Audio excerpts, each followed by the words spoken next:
বিদেশে এসেও যে খুব বেশি এইসব চিন্তায় যে শান্তি দেয় তা না, কিছু অশান্তি নিয়ে মনে হয় বাকি জীবন পর্যন্ত, একেবারে কবর পর্যন্ত এরকম অশান্তি নিয়ে যেতে হবে। আমার জীবনে অনেকগুলা ভুল সিদ্ধান্ত, ভুল কাজ আছে আমার জীবনে। আমি মানুষ হিসেবে অনেক ভুল করছি।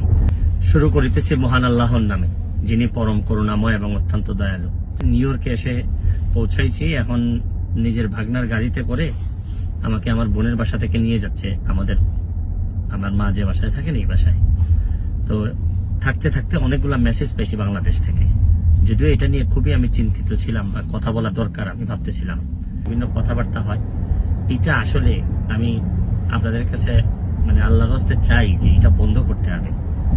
এটা যদি বন্ধ না করেন, মানে অনেক মানুষের অনেক নির্যাতন হয়, অনেক কষ্ট হয়। এইসব যন্ত্রণা আপনাদেরও, আমি প্রায়ই হয়তো এইভাবে যন্ত্রণা আপনাদেরকে দিতে হবে, আপনাদেরও নিতে হবে, আর আপনাদের যন্ত্রণাও আমি নিব। ভালো থাকবেন, সুস্থ থাকবেন।